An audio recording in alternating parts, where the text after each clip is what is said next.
Wow, good morning, everyone. How's everyone feeling? All right. One night 10 years ago, I found myself sitting on the couch watching Jeopardy, crying uncontrollably. The next day, I went to work just as I normally would. Got in at 8, drank my coffee, turned on the computer, got to work. It was 2 hours before I figured out that I couldn't understand a single word on the screen in front of me. I panicked. A million things ran through my mind. I can't read. Why can't I read? Is this going to be permanent? What is going on? I started to hyperventilate. I finally calmed down enough to call my doctor, explain my symptoms. He gave me the names of 3 other doctors. 10 years and 2 months ago, I was diagnosed with bipolar disorder. I remember feeling terrified, confused even. Living alone, being single, with family 10,000 miles away did not help. And it took me a full 6 months before the full weight of the diagnosis hit me. And since then, I've been wrestling with the symptoms and the stigma. The truth about bipolar disorder and mental illness really is no one really talks about it. I've shared my condition with a few friends privately. Their reactions have ranged from surprise, sympathetic, pure uncomfortable. They think they know bipolar disorder, but they don't. And here are the 3 things that they most commonly get wrong. 1, bipolar disorder is uncommon. I go to a peer support group a couple times a month. 20 to 30 of us show up. And yes, there are regulars, but for the most part, the faces are new. We are doctors, accountants, teachers, artists, people who run large companies.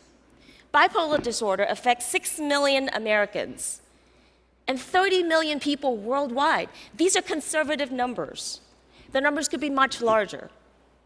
Number 2, bipolar disorder somehow makes me more creative. I'm a writer, but I'm not winning a Pulitzer Prize anytime soon, I assure you. Number 3, bipolar disorder is curable.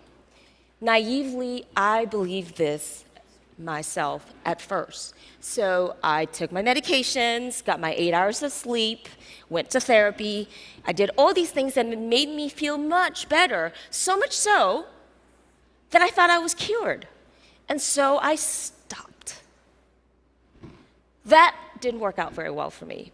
In 2008, I suffered a depression episode that lasted for 18 months, where getting out of bed sometimes took the entire day. Stringing words together like I am now was a near impossibility. Bipolar disorder cannot be cured, but it can be treated. Like diabetes and other chronic illnesses, it can be managed. Today, so long as I kept up with my medications, got my sleep, which is sometimes difficult, I function reasonably well.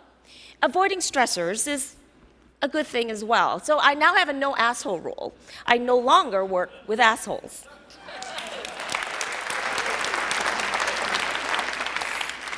But on a more serious note, according to the National Institute of Mental Health, 1 in 5 bipolar patients complete suicide. This is unacceptably high, and I have lost friends this way. So I want you to look around you. 6 million Americans, 30 million people worldwide. Numbers are conservative. Odds are you know someone with bipolar disorder who's undiagnosed. Odds are you know someone with bipolar disorder and who is afraid of seeking treatment because of the stigma, the taboo. I've shared my journey. Now I dare you to learn more about bipolar disorder and mental illness and join me in speaking out. Thank you.